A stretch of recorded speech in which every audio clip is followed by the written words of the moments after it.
जय श्री कृष्णा दोस्तों। आज की इस विशेष वीडियो में हम आप लोगों को एक ऐसी महत्वपूर्ण बात बताने वाले हैं जो आपको इस होली के त्योहार में विशेष ध्यान रखना होगा और साथ ही इन चीजों का ध्यानपूर्वक श्रवण करना होगा जिससे आपको इस महापर्व में किसी भी प्रकार की क्षति न पहुंचे और दोस्तों आप इस होली के महापर्व का आनंद ले सके। तो दोस्तों इस वीडियो में हम आप लोगों को बताने वाले हैं कि ऐसी कौन सी स्त्री है जिसे होलिका दहन में नहीं जाना चाहिए और ऐसी कौन सी स्त्री है जिसे होली के पर्व में नकारात्मक ऊर्जाएं उनके पीछे लग जाती है और कौन सी उम्र के बच्चों को होलिका दहन नहीं देखना चाहिए। तो दोस्तों सबसे पहले आप सभी को होली की बहुत बहुत शुभकामनाएं और दोस्तों आप लोग इस वीडियो को शुरू से लेकर अंत तक सुनना और चैनल को सब्सक्राइब जरूर करें।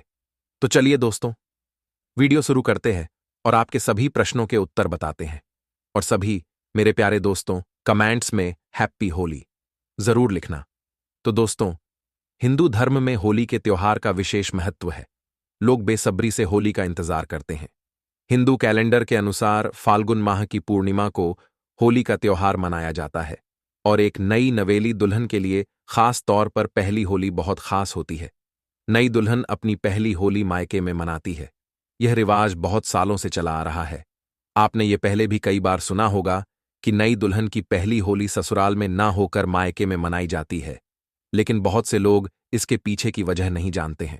आज हम आपको इस वीडियो में यही बताएंगे कि आखिर नई नवेली दुल्हन का पहली होली मायके में मनाना क्यों जरूरी होता है, इसके पीछे क्या कारण है, क्या कोई नकारात्मक ऊर्जा पीछे लग जाती है या गर्भवती स्त्री का गर्भपात हो जाता है।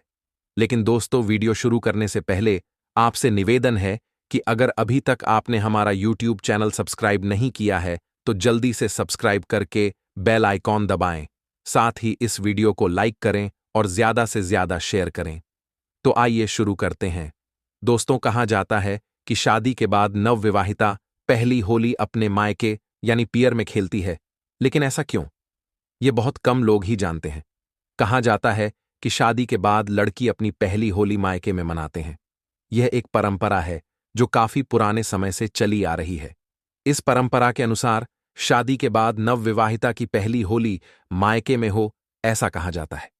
ऐसी मान्यता है कि विवाह के बाद पहली होली पिहर के आंगन में खेलने से उनका वैवाहिक जीवन सुखमय और सौहार्दपूर्ण बीतता है।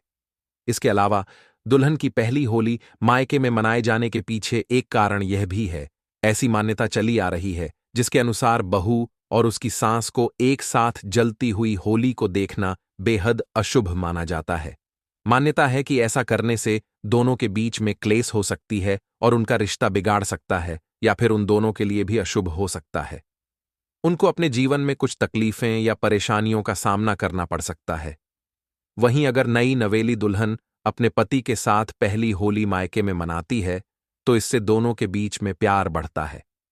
साथ ही पति का भी अपने ससुराल पक्ष से संबंध मधुर होते हैं।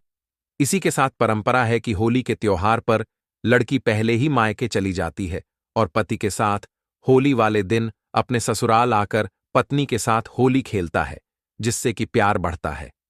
कहा जाता है कि पति ससुराल आकर पत्नी के साथ होली खेले तो उनके बीच में प्यार बढ़ता है और आगे का जीवन भी सफल होता है।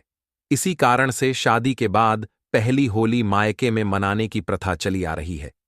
चलिए दोस्तों आप सभी को इस प्रश्न का उत्तर मिल गया होगा कि नई नवेली दुल्हन को अपनी पहली होली अपने मायके में क्यों मनानी चाहिए। तो दोस्तों चलिए अगले प्रश्न पर जाते हैं कि गर्भवती स्त्री को होलिका दहन में क्यों नहीं जाना चाहिए। तो दोस्तों वेदों में लिखा गया है कि गर्भवती स्त्री को अपने घर के आंतरिक प्रवेश में ही रहना चाहिए और सकारात्मक बातों और सकारात्मक परिवेश के वातावरण में ढलना चाहिए। परंतु दोस्तों होलिका दहन एक ऐसा पर्व है जिसमें एक नकारात्मक ऊर्जा का नाश किया जाता है।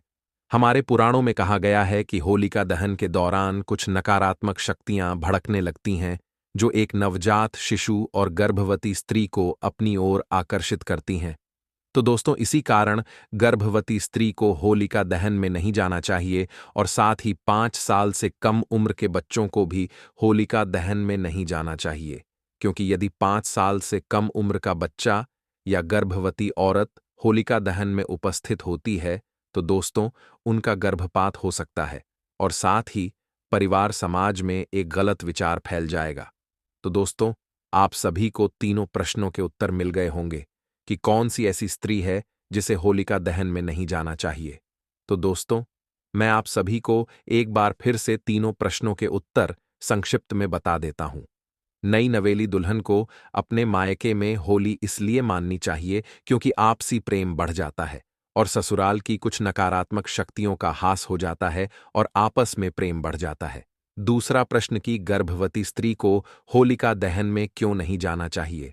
तो दोस्तों, होलिका दहन एक नकारात्मक शक्ति को नष्ट करने का और एक खुशहाल रंगों से युक्त त्योहार माना जाता है, किंतु कुछ नकारात्मक शक्तियां गर्भवती स्त्री को उसके गर्भपात का कारण बन सकती हैं, इसलिए उन्हें होलिका दहन में नहीं जाना चाहिए।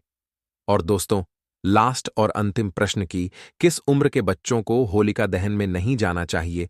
तो 5 साल से कम उम्र के बच्चों को होलिका दहन में नहीं जाना चाहिए, क्योंकि होलिका दहन गर्भपात स्त्री और आंतरिक वातावरण और मानसिक विकास एक समान होता है, जो कि एक नकारात्मक शक्ति उनको आकर्षित करके उन पर हावी हो सकती है।